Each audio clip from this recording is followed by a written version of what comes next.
오늘 저는 여러분과 같이 본 이 말씀 가지고 우리 이제 2023년도는 그 질문 시리즈를 하고 있지 않습니까? 질문 시리즈 8번째 시간으로 고난에 대한 부분을 좀 다루려고 하는데요. 질문이니까 고난이 복인가? 따라합시다. 고난이 복인가? 이런 그 제목으로 여러분과 함께 은혜 받기 원하는데요. 그 욥기의 전체 내용을 보면 이런 내용이죠. why 그 이유를 묻는 내용이 많이 들어있죠. 왜 의인이 고통을 받아야 하는가에 대한 문제입니다. 욥기 1장에 보면 욥은 하나님께서도 인정하셨고 또 죄가 없고 또 의인이라 이렇게 말하는데 그 의인은 당연히 복을 받아야 되는데 고통만 계속 당하게 되니까 왜 의인이 고통을 받아야 하는가에 대한 내용이 쭉 나와 있습니다. 그 우리도 살다 보면 내가 뭐 하나님 앞에 크게 잘못한 것 같지 않는데 그래도 남들보다도 더 믿음으로 살아보려고 발부둥치고 하는데 왜 내 인생에는 이렇게 크고 작은 고난들이 계속 오는가에 대한 그 마음으로 힘들어하는 분들도 있습니다. 고난이 계속 오면 우리 마음속에 이제 나는 불행하다 이런 생각을 하게 되죠. 사람들은 그 행복에 대해서도 많이 생각합니다. 시간이 없다며 쩔쩔매는 이에게 물었습니다. 왜 그리 바쁘게 사느냐고 물었더니 그의 대답은 행복하기 위해서 라고 대답을 했습니다. 많은 건물과 돈을 갖고도 악착같이 돈을 벌려는 이에게 또 물었습니다. 왜 그렇게 많은 돈이 필요하냐고 물었더니 그의 대답은 행복하기 위해서. 권력을 가진 자에게도 정치인에게도 똑같이 물었습니다.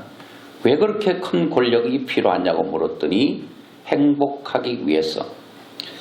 도대체 행복이 어떤 것이기에 모두들 행복하는가 궁금하지 않습니까? 나이 지긋한 철학자에게 행복이 뭐냐고 물었더니 그걸 알기 위해서 평생 공부했는데 행복에 대해 잘 모르겠다 이렇게 말을 했습니다. 또 많은 성도들로부터 추앙을 받는 목사님께 물었습니다. 이거는 좀 비약된 얘기 같기도 한데 그 목사님의 대답은 그걸 알기 위해서 평생 기도했지만 아직도 응답이 없다 그렇게 말했다는데 오늘 제가 행복이 어디서 오는지를 알려드리겠습니다. 철학자도 못 찾고 모두가 찾지 못하는 것을 제가 여러분께 찾아드리려고 합니다. 수십 개의 계열 기업을 가진 대기업 회장에게도 물었습니다. 행복이 뭐냐고. 그걸 알기 위해 평생을 돈을 벌었지만 아직도 행복하지 못하다고 대답을 했다고 합니다. 참으로 답답한 일이죠.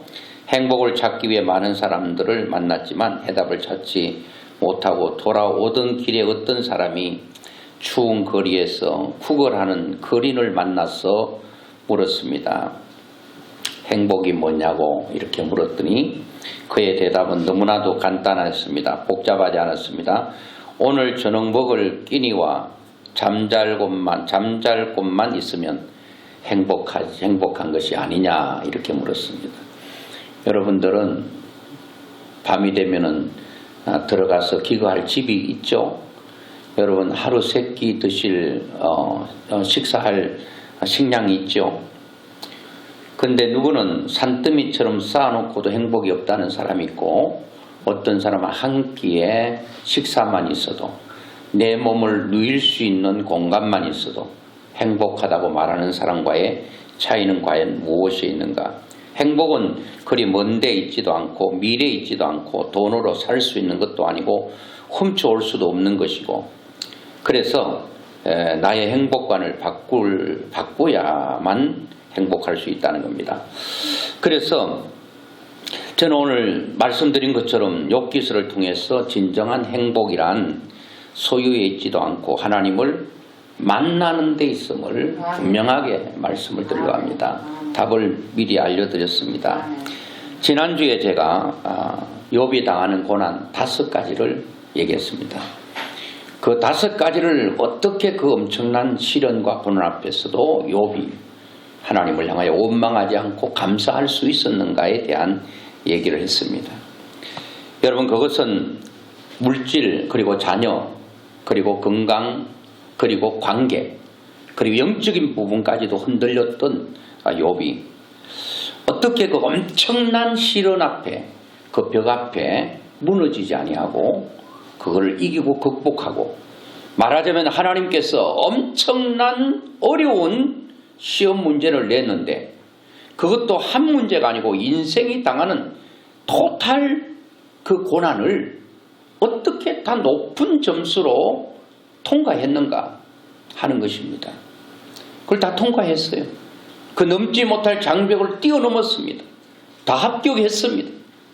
우리는 한 문제 앞에도 우리는 쩔쩔매고 그걸 잃게 되고, 그걸 우리가 또 우리가 가진 것을 또 많이 없어지게 될 때에 우리는 목놓아 통곡하고 자기의 생을 저주할 수 있는데도 이 엄청난 고난을 그는 극복했습니다. 그런데 우리는 그럴 수 있을 것 같아요. 뭐 이런저런 문제 가운데 진짜 감사할 수 없을 때 감사하고, 하나님께서 시험을 주실 때 그 시험의 답을 100점 맞을 수 있어요. 그 맞고 난 이후에 바로 그 축복이 계속 이어지면 괜찮습니다. 그런데 내가 가지고 있던 그런 문제, 그런 시험 문제를 너끈히 극복하고 난 이후에 나에게 오는 고난에 대해서 어떻게 할 것인가라고 하는 것입니다. 저는 이 말씀을 준비하면서 그런 생각을 했습니다. 여러분도 제가 너무 많이 설명을 했기 때문에 아이고 이제 그 얘기 그만했으면 좋겠다 하는 분도 계실 텐데요. 제가 그 2022년 6월 1일 날 그 MTB 자전거를 타고 내리막길 가다 그대로 꽂혀서 이 앞니 3개 다 부러지고, 그리고 인중이 막창이 나고, 그리고 코뼈가 부러지고 그랬잖아요. 그런데 지금 또 가만히 생각하니까 야, 진짜 신기하고 놀라운 게 뭔가 하면 넘어져가 부러진 게 신기한 게 아니라 여기 그 코뼈, 눈하고 여기 그 미간 거기에 코뼈가 부러졌거든요. 거기가 들어간 부분이잖아요. 그리고 이도 이렇게 이 부분이잖아요. 제일 높은 데가 뭡니까? 이 태백산맥 같은 높은 데가 코죠. 왜 코는 괜찮냐고요.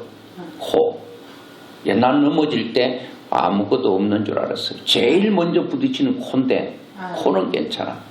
아무리 생각해도 어쩌면 그럴 수 있는가 했어요. 자, 그때 하나님에 대해서 저는 원망하지 않았다고 말씀을 누차 드렸습니다.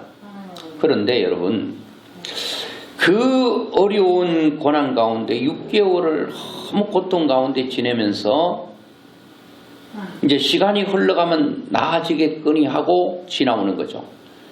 무려 7개월이 지났고 이제 8개월이 지나가고 있습니다. 8개월이 이제 좀 8개월 아직은 좀 남아 있는데요. 7개월이 이제 지났습니다. 그런데 그때 엄청난 사고 앞에서는 제가 하나님에 대해서 엄청난 감사를 드리지는 않았다고 했죠. 그런데 원망과 불평은 또한 하지 않았다고 그랬습니다. 그런데 문제는 세월이 흘러감에 따라서 이 입술이라든지 이런 부분들이 굉장히 불편한 거예요. 밥을 먹을 때도 말할 때도, 그리고 모든 부분에서 너무 불편함이 많은 거예요. 그렇다고 해서 제가 원망하거나 불평하거나 그러진 않습니다. 그런데 오직 불편할 뿐이에요.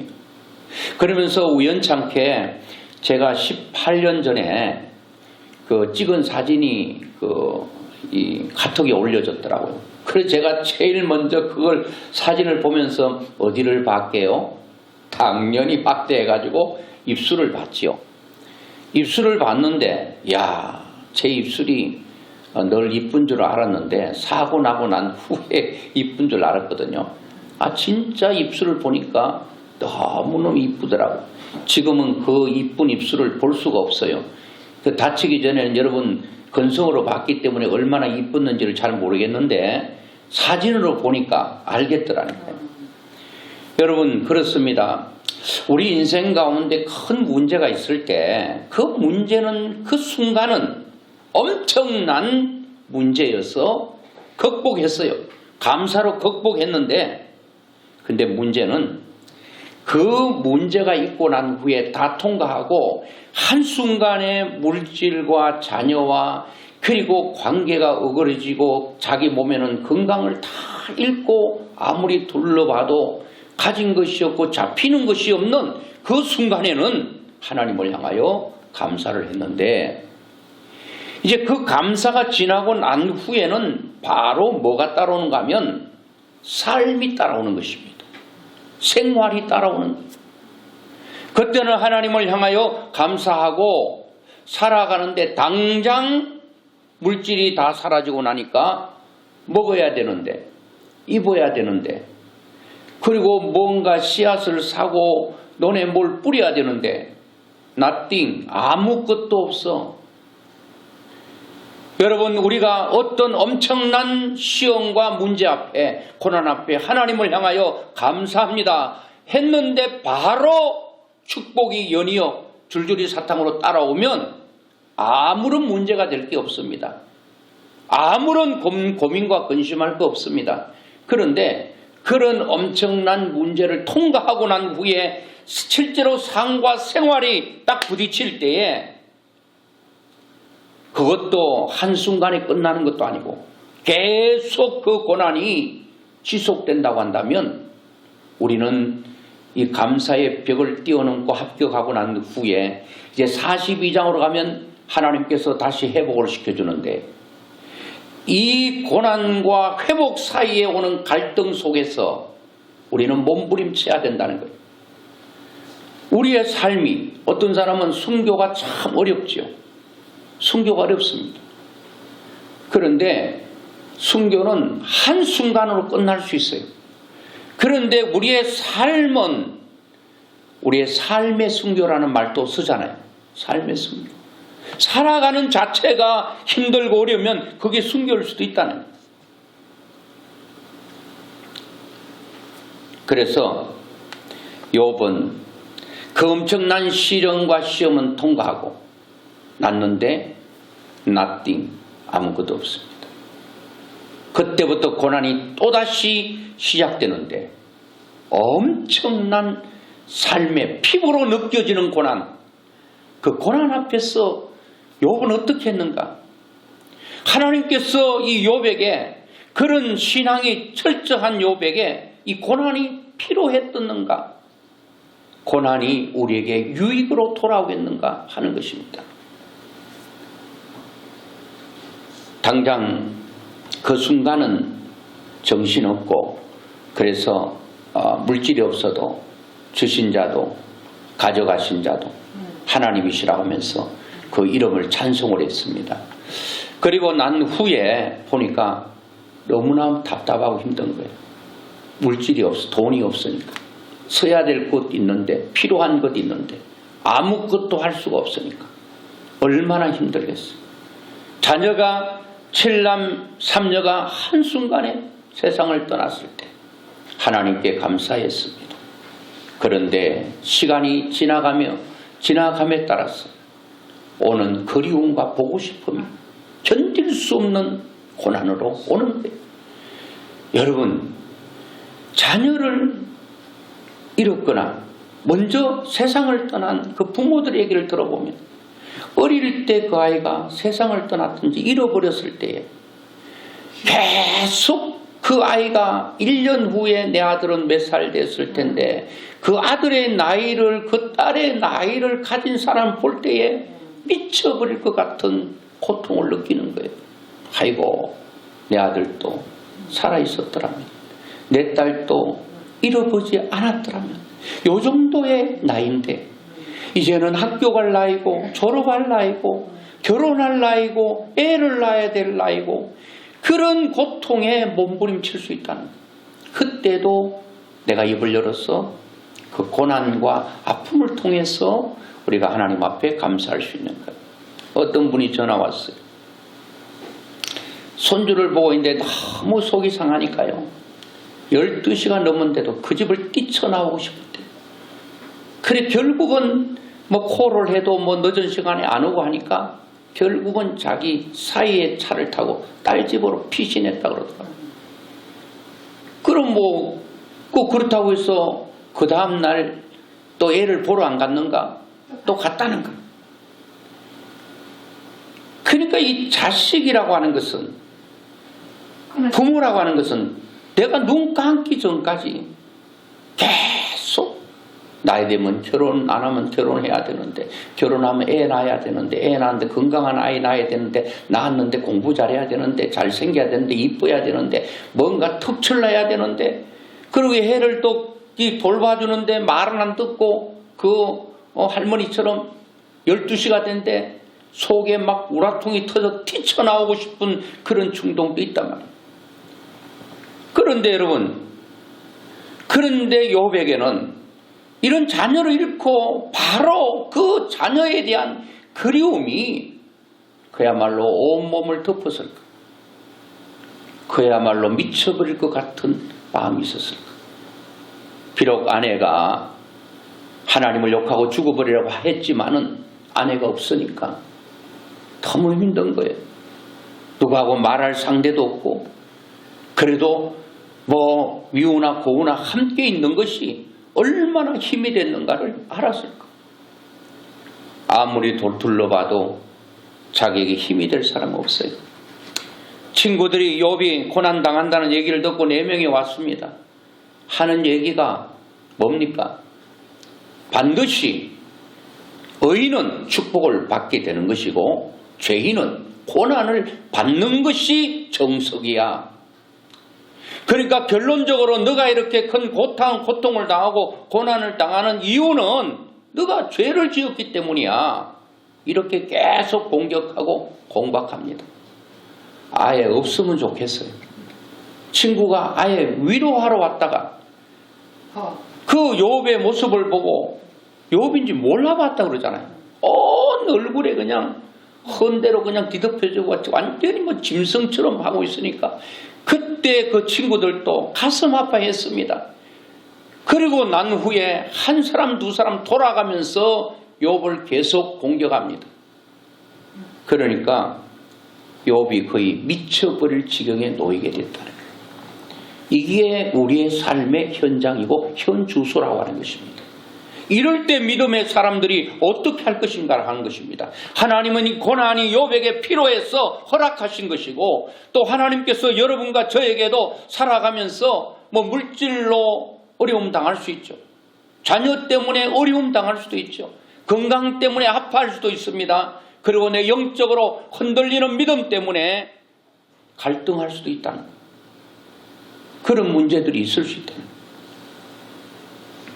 이런 것들을 어떻게 저는 욥이 무엇으로 이겼는가? 그 욥이 당했던 그 고난의 시간이 짧은 것 같지는 않습니다. 자녀를 다 잃고 또다시 하나님께 회복해 보면 10자녀를 주셨는데, 그러니까 애를 한꺼번에 10명 낳을 수 있는 것도 아니잖아요. 1년에 1명씩 낳아도 10년이에요. 물론 10년 동안 계속 그 어려움이 계속됐다고는 볼 수 없지만, 그러나 그 고난의 여정이 상당히 기간이 저는 있었다고 보는 거예요. 그 기간 동안 어떻게 이겼는가? 어떻게 극복했는가? 여러분들은 어떻게 극복할 것인가? 라고 하는 것입니다.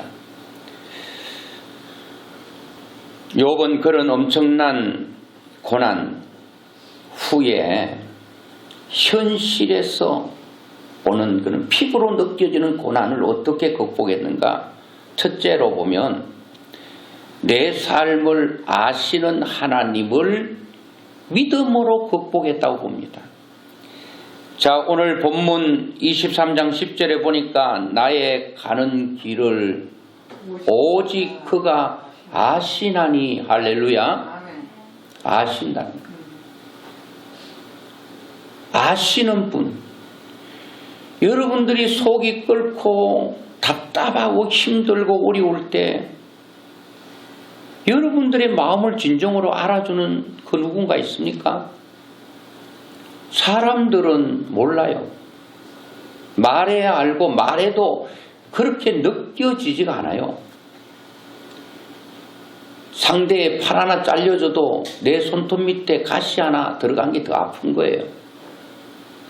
남들은 죽느니 사느니 울고 불고 해도 내 마음에 조그마한 슬픔을 못 견디는. 욥은 이렇게 엄청난 긴 시간 동안 불어닥치는 5가지의 고난들이 있을 때 욥을 그 계속되는 고난으로 욥은 지쳐 있을 만합니다. 그 힘든 과정을 무엇으로 이겼나? 자신이 당하는 모든 고난을 아시는 하나님, 그 하나님 한 분을 바라본 거예요. 여러분, 그 누군가 내가 느끼고 있는 아픔을 진정으로 알아주는 사람이 있다면 그 얼마나 큰 복이겠습니까? 욥기는 제가 서론 부분에서 말한 것처럼 욥기 전체가 왜 의인이 고통을 받아야 하는가에 대한 내용이라고 그랬죠. 그런데 하나님께서 내가 죄짓지 않고 의롭게 사는데 고통이 있으면 42장 다음 주에 말씀드릴 텐데 거기는 축복이 배가 되는 거예요. 친구들, 욥의 내 친구는 욥에게 의인은 반드시 축복을 받는 법인데 너는 이런 고난을 당하는 거 보니까 죄인에게만 오는 이 고난을 너가 당하니까 너는 죄인이다 그 말이에요. 빨리 하나님께 회개해라. 그리고 빨리 너 잘못을 뉘우치고 돌이키라. 촉구를 계속 번갈아 가면서 한 명이 얘기하면 욥은 또 거기에 대해서 변론하고 또 다른 친구가 얘기하면 입이 아파서 말할 못할 정도로 이거는 친구가 아니라 친구는 비밀을 여러분 보장해주고 내 마음을 알고 사랑하는 사람이 친구인데 이런만 친구지 이거는 사람을 완전히 성질을 뒤집기 위해서 나타난 사람처럼 아마 가라고 해도 안 갔을 거예요. 계속 여러분 4장부터 36장에 이르기까지 계속 얘기합니다. 그 엄청난 얘기가 뭐냐? 너는 죄인이라는 거예요. 빨리 회개하라는 겁니다. 여러분 믿음의 사람이 믿음으로 사는데도 어려움 당하면 아이고 저 집사님 뭐 겉으로는 잘 믿는 것 같은데 속으로 하나님과 큰 문제가 있는가 보다. 그래서 저는 어려움을 당하지 뭐 물질로 어려우면 자식 때문에 고민하고 자기 건강 때문에 허덕이고 그렇게 보면 안 된다는 겁니다. 그럴 수도 있습니다. 우리가 잘못했을 때 하나님께서 우리를 사랑하셔서 징계하고 징계란 하나님께서 매를 들고 때린다는 말을 신학적 표현으로 징계라는 표현을 쓰는데 하나님의 징계가 있습니다. 왜? 사랑하기 때문에. 잘못된 것을 돌이키기 위해서 그렇게 하실 수 있어요. 그런데 다 그렇지는 않다는 거예요. 욥을 보면 그렇지 않다는 거예요. 욥이 그냥 그야말로 미쳐버릴 것 같은 거예요. 계속 얘기하니까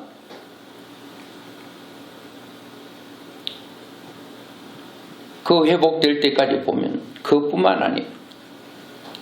아내 그리고 동네 사람은 또 뭐라 그러겠습니까? 사람이요 어려울 때 위로는 좀 할 수 있는 것 같아요. 어려우면 아이고 어렵죠 힘들죠. 근데 잘 나가면 그거 축복하기가 쉽지 않대요. 그러니까 동방에서 갑부였는데 동네 사람들도 얼마나 시기가 일어났겠어. 너무너무 많은 재산을 가지고 살아가니까 시기 질투 있었는데 쫄딱 망해버리니까 처음에는 위로하다가 그냥 잘 됐다고 했을지도 모르겠습니다. 그리고 손가락질하고 비아냥거리고 그러면 그렇지 뭐 네가 뭐 잘났으면 얼마나 잘났어. 결론적으로 망했지 않느냐라고 말을 했을 거예요. 자, 이런 친구로부터 이웃으로부터 여러 사람으로부터 오는 이런 수많은 뭐 물질이 없어서 그것도 힘들지만 사랑 관계를 통해서 올 때에 욥은 이렇게 고백합니다. 오직 올리라는 말입니다. 다른 것은 없다는 겁니다. 오직 그가 아시나니 하나님은 나의 답답함, 나의 억울함, 나의 고통, 나의 모든 쓰라린 아픔을 끌어나신다라고 하는 이 믿음 하나 붙들었다는 겁니다. 여러분, 우리도 이 세상 살아갈 때에 남들이 아무도 내 마음을 몰라주는 아픔이 있다 할지라도 오직 그가 아시나니 하나님의 전지전능성을 믿었기 때문에 그 고난이 연속되고 계속돼도 욥은 그 고난 속에, 그 고난의 환경 속에서도 자빠지기도 하고 넘어지기도 하고 무릎이 까지기도 했지만 그러면서 믿음이 자라나고 결국은 하나님께서 고난의 의미를 알 때까지 긴 세월 동안 간 것입니다. 이렇게 자꾸 얘기하니까 욥도 여러분 1장에서는 하나님을 그렇게 높였던 욥이 3장부터 쭉 나가면요 어떻게 얘기하는가 하면 다 읽어드릴 수가 없는데 3장 1절에 보니까 그 후에 욥이 입을 열어 자기의 생일을 저주하기를 시작합니다. 자기 생일. 차라리 내가 태어나지 말았더라면, 내 생일이 없었더라면, 내가 태어난 날이 캄캄한 밤이었더라면, 태어나도 어머니의 젖을 빨지 않았더라면 이라고 쫙 얘기하면서 내용이 핵심은 뭐냐? 내가 살아있는 자체가 너무 힘들다. 죽을 만큼 힘들다. 차라리 내가 죽는 것이 사는 것보다 더 나을 거라고 하는 그런 생각을 하고 있는 것입니다. 그런 고난 가운데 하나님께서는 무엇을 요구하시는 것입니까? 답을 알려드리면 우리는 이런저런 물질이 됐든 자녀가 됐든 건강이 됐든 관계가 됐든 영적인 부분이 됐든 모든 고난을 통해서 하나님께서는 주시기를 원하는 핵심은 고난 속에서 나를 만나라고 하는 것입니다. 나는 너에게 고난을 통해 나를 너에게 보여주기를 원한다. 그리고 너는 고난 속에서 나를 만나기를 원한다. 그게 고난의 핵심입니다. 오늘 우리가 이런저런 고난 속에서 살아계신 하나님, 엘샤다이 하나님, 전능하신 하나님을 만나지 못한다면 우리의 고난은 헛것이 될 것입니다. 그런데 어떤 고난과 엄청난 시련과 고난이 왔다 할지라도 그 고난 속에서 살아계신 하나님을 인격적으로 정확하고 분명하게 선명하게 만날 수만 있다면 그것은 후에 나에게 그 무엇으로도 바꿀 수 없는 엄청난 복이 되는 것입니다. 이런 면에서 그 다윗도 내게 고난 당하는 것이 내게 유익이다. 그 고난 당하는 것이 어떤 사람 유익이 아니에요. 왜? 그 고난 속에 하나님을 못 만났으니까. 그런데 어떤 사람은 그 고난을 통해 하나님을 만났으니까, 다윗도 만났으니까 그게 나에게 복이라고 말하는 것입니다. 요나도 고난 속에서 하나님을 정확하게 만났습니다. 물고기 뱃속에서, 바다 밑 속에서, 그리고 엄부 속에서, 고통 속에서 하나님을 정확하게 만나게 되는 복을 얻게 됩니다. 저는 어떻게 고난의 현실 앞에 욥이 너끈히 극복할 수 있습니까? 첫째는 하나님이 아신다는 믿음. 하나님은 아셔. 내 마음을 아셔. 두 번째는 보면 하나님과 끊임없는 소통으로 극복한 거예요. 여러분, 사람이 부부든지 친구든지 관계가요, 이게 딱 끊어버리면 끝입니다. 그래도 삐걱거리지만 계속 소통이 되면 거기서 뚫리는 거예요. 뚫려요. 그 사람이 왜 서로 완전히 그냥 별 두 개를 그리고 돌아서죠? 그대로 단절입니다. 답이 없습니다. 아무리 문제 있는 부부라도요, 아무리 문제 있는 부모와 자식 간에도요, 그 막 부딪히면서 어쨌든 소통하게 되면 관계는 해결됩니다. 욥이 극복하게 됐던 것은요, 오늘 본문 보니까 그가 나를 단련하신 후에는 내가 정금같이 나온다. 이게 이제 처음부터 이제 1장에도 욥이 일어나서 고난 속에서 하나님 소통하잖아요. 주신 자도 여호와, 취하신 자도 여호와, 그의 이름을 찬송 받으실지어다. 그리고 지금 23장으로 오면서 그 기간에 많은 갈등과 고민이 있어도 그는 하나님과 계속 소통하고 있는 걸 보지 않습니까? 나의 가는 것을 오직 그가 아시나니 하나님은 아시지요. 그리고 그가 나를 단련하신 후에 하나님 나를 어떤 훈련과 단련 후에는 나를 정금같이 나오게 하실 거죠. 그렇게 믿고 계속 하나님과 대화하는 거예요. 그리고 42장 5절에 아주 기가 막힌 고백을 하는데 내가 주께 대하여 귀로 듣기만 하여 사오나 이제는 눈으로 주를 봅니다. 계속 하나님과 그런 고통 가운데 계속적으로 대화합니다. 그 내용을 제가 몇 가지만 말씀드렸지만 욥은 그런 고통 가운데 계속 하나님과 대화하고 있다는 거예요. 다른 말로는 기도하고 있다는 겁니다. 어떤 문제와 고난 속에서도 하나님과 소통하고만 있다면 하나님과 관계만 끊어지지 않고 관계만 맺고 있다면 우리는 어떤 고난 속에서도 이기고 극복하게 될 줄로 믿습니다. 끊임없이 하나님과 대화하는 거예요. 대화하다 보면 하나님께서 다 이렇게 문제를 해결해 주시는 것을 보게 됩니다. 성경에도 이런저런 고난 속에서 하나님과 관계를 끊어버리지 않고 계속 연결시키고 그런 가운데 맞든지 아니면 뭐 이렇든 저렇든 관계 맺는 사람들은 다 이겼다는 거예요. 그 뭐 욥이 그렇다는 거 아니고 여러분 우리나라 말에도 이런 말이 있잖아요. 못난 돌이 정 맞는다 그런 말이 있죠. 여러분 석공이 뭔 돌을 가지고 자기가 원하는 대로 만들려고 하는데 튀어나와서 잘라내 정으로 잘라내 그런 마지막에는 아름다운 걸 만들어내잖아요.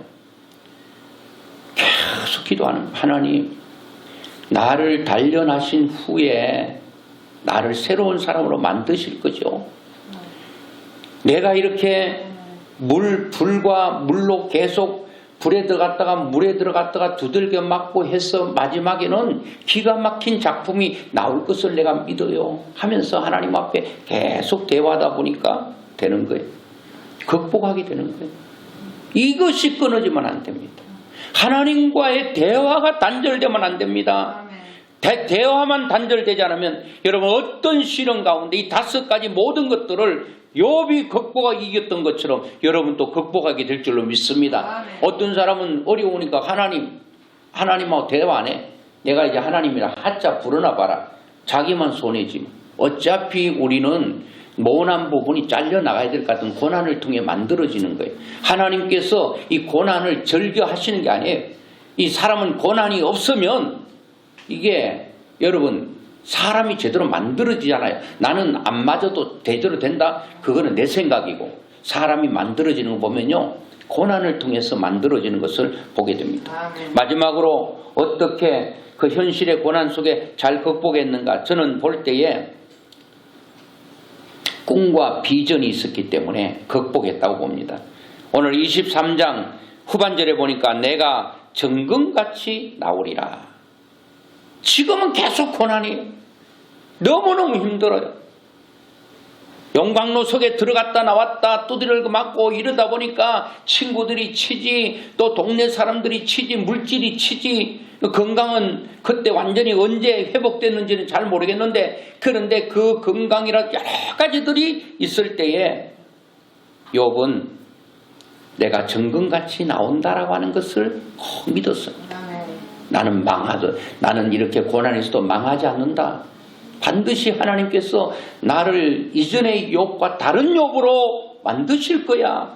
내 믿음이 그렇고 내 삶이 그렇고 내 모든 것들이 하나님은 그렇게 하실 수 있어 라고 하는 꿈과 비전입니다. 꿈과 비전이 무너지면 인생은 죽은 사람과 같은 거예요. 날마다 우리는 높은 곳을 향하여 나아가야 되고 이사야 40장 9절에 보니까 아름다운 소식을 시온에 전하는 자여 너는 높은 산에 오르라. 하나님은 우리를 훈련하고 단련하신 후에 높은 산에 우리를 올리시기를 원하시는 것입니다. 그거 믿고 나가요. 반드시 좋아진다. 어떤 사람은 그래요. 아이고 제가 뭐 우리 교회 올해 부흥됩니다. 아이고 부흥될 것 같으면 진작 됐어야지. 아이고 무슨 어떤 사람은 40년이 됐는데 뭐 부흥될 게 있나. 아이고 되지 않아요. 여러분 이거는 다 여러분 사단이 주는 생각이에요. 이런 부정적인 생각과 의심을 완전히 장사지내버리고 하나님께서 정금같이 나오리라고 하는 이 놀라운 말씀을 가슴에 믿어야 될 줄로 믿습니다. 우리 고백해야 됩니다. 고통이 올 때마다 하나님 이 고난과 연단을 통하여 내가 정금같이 나올 것입니다. 하나님 모든 사람들이 귀하게 생각하는 그런 사람으로 나오게 될 것입니다 라고 하는 그런 믿음을 가지고 나가는 것입니다. 아이고 해볼 거 다 해봤어요. 교회 부흥을 위해서 설교를 전문적으로 하는데 배웠고 기도 많이 했고 전도 많이 했고 다 해봤어요. 그런데 안 돼요. 답은 뭐냐? 안 된다는 거예요. 그러면 안 됩니다. 아이고 지금까지 뭐 해봤는데 뭐 되는 것이 하나도 없었다. 여러분 그런 인간적 약한 마음 먹지 말고 정금같이 나오리라고 한 이 말씀을 욥이 믿었다는 거예요. 그렇더니 믿는 대로 됐잖아요. 정금같이 나왔잖아요. 그 고난 당하기 전보다도 더 놀라운 역사를 하나님께서 허락하셨던 것을 보게 됩니다. 저는 여러분 그 플레트 경이라고 하는 사람이 이제 100세에 작고를 했는데요. 그 사람이 선천적으로 몸이 약해서 뼈와 관절 질환을 가진 불구의 몸이 됐습니다. 근데 그가 이제 외과 의사로서 성령 수술의 창시자가 됐는데 국제 외과학회 회장도 됐고 하는데요. 그가 그런 연약한 몸으로 어떻게 엄청난 일을 할 수 있었는가? 그것은 아버지의 채찍질 교훈 때문이라고 하는데 그 내용을 봤더니 아버지는 이렇게 말해요. 너의 상처를 별로 만들라. 그 뭐냐? Turn your scar into a start 이렇게 말하거든요. 뭔가 하면은 너의 상처를 별로 만들라. 내 몸 연약한 거, 이 연약한 몸 때문에 그 여러분 이 스칼이라고 하는 것은 상처라는 흉터라는 말이잖아요. 스타는 뭐예요? 별이죠. 내 흉터가 별되게 만들라는 겁니다. 그래서 참 이런 사람 많은 것 같아요. 하나님은 우리 인생 가운데 고난이라고 하는 걸 통해서 우리에게 비전을 만들어 주시는 것 같아요. 꿈을 주시는 것 같아요. 다 그런 건 아니지만 가난한 사람은 부유한 자가 되기를 꿈꾸고 부유한 자가 되어서 나처럼 가난한 사람들을 돕는 비전을 꿈꾸고 그렇게 되는 것입니다. 몸이 아픈 사람은 건강한 자가 되어 아픈 자를 돕는 비전을 가질 수가 있고 또 그렇게 되는 것입니다. 아주 가정이 불우하고 어렵게 그렇게 살았는데 그런 사람들이 자기를 갈고 닦고 정맞고 넘어지고 자빠지는 가운데서 가정사역자가 되고 말입니다. 그러니까 이게 사람이요. 나보다 더 큰 어려움 당했던 사람이 말이 위로되더라니까. 내가 이게 다쳐가 누워있을 때 사람들이 아이고 참 힘드시죠 뭐 이런저런 얘기하는데 내 친구 한 명이 죽다가 사는 친구 있거든요. 아이고 난 죽다가도 살았는데 뭐 그 정도 가지고 뭐 감사해야죠. 그런 적 위로가 되더라고요. 한 번 죽다가 살아남은 사람은 죽을 뻔한 사람에게는 위로가 될 거예요. 그런데 이 한 번 죽다가 살아난 사람은 누구가 위로가 되는가 하면 두 번 죽다가 살아난 사람 말하면 꼬리를 내리고 위로가 됩니다. 여러분 그렇습니다. 나의 고통이 고난이 저주로 그것이 저주가 되고 아무 유익이 없는 것으로 만들어보면 안 된다는 겁니다. 반드시 하나님께서는 우리를 나의 고통 나의 아픔 이거를 반전시키고 하나님은 반전의 하나님이시잖아요. 바꾸시는 거예요. 내가 아파봤기 때문에 아픈 사람의 심정을 아는 거예요. 제가 여기 입술이 조금 올라갔는데 전에는 이렇게 그 언청이 되고 막 수술한 사람 표시 있잖아요. 나는 그 사람들 좀 불편하겠지 이 정도만 생각했는데 신경이 다 거기에 서 있는 거예요. 내가 아파봐야 아픈 사람을 아는 거예요. 내가 고난당해봐야 고난당하는 사람 아는 거예요. 그 아는 정도를 넘어서 그 사람들을 유익하게 하는 사람으로 바꾸어져야 된다는 겁니다. 그래서 이 스칼이라고 하는 상처 흉터와 스타라고 하는 것은 이 별이라고 하는 것은 스펠링 하나 차이에요. C와 T의 차이인데 흉터가 되기도 하고 이것이 별이 되기도 한다는 거예요. 하나만 바꾸면 된다는 거예요. 하나만 바꾸면. 흉터가 여러분 흉터로 남겨두면 안 됩니다. 고난을 고난으로 남겨두면 안 됩니다. 고난에 그것이 그 자국이 흉터 자국이 별로 반짝이는 별로 만들어야 된다는 겁니다. 여러분 그래서 결론적으로 고난이 무조건 복이 되지 않습니다. 내가 가난하게 사는 아픔이 절대 전체가 복이 되지 않아요. 자녀를 통해 오는 고통 그것이 다 복이 될 수는 없는 거예요. 내 건강이 약한 게 다 복이 될 수 없어요. 그런데 이게 복이 되려면 이 고난 속에서 욥이 다음 주에 말씀드린 것처럼 42장 5절에 말한 것처럼 내가 그전에는 하나님에 대해서 귀로만 들었습니다. 하나님은 살아계시지 막연한 하나님으로 믿었는데 고난을 통해서 내가 똑똑히 내 눈으로 하나님을 만났고 하나님을 경험하고 하나님의 살아계심 이 모든 것들을 그는 체험했다는 겁니다. 오늘 여러분 우리에게도 마찬가지입니다. 이런 여러 가지 고난 속에서 우리는 하나님을 만나는 게 목적입니다. 하나님을 만나면 인생이 업다운이 심하지 않습니다. 외적인 가지고 춤추지 않아요. 널뛰게 하지 않아요. 그래서 욥은 그런 고난의 현실 앞에 어떻게 극복했다고요? 나를 아시는 하나님 때문에 끊임없이 하나님과 소통하다가 그리고 하나님께서 나를 정금같이 나오겠다고 하는 꿈과 비전을 붙잡고 나갔기 때문에 결국 어떤 현실의 아픔 가운데서도 승리하게 되었습니다. 여러분들도 이 욥처럼 이런 나를 아시는 하나님 얼마나 위로가 되고 격려가 됩니까? 그리고 그 하나님과 계속 아픔 가운데도 소통하시고 대화하시고 그리고 나를 이런 고난 속에 잘 이기고 나면 하나님은 내가 보는 지금 나보다도 더 멋있는 정금같이 빛나는 스타 캄캄한 밤하늘에 그 빛나는 그런 별과 같은 존재로 만들어 주실 걸 믿고 믿음으로 승리할 수 있기를 주의 이름으로 축원합니다.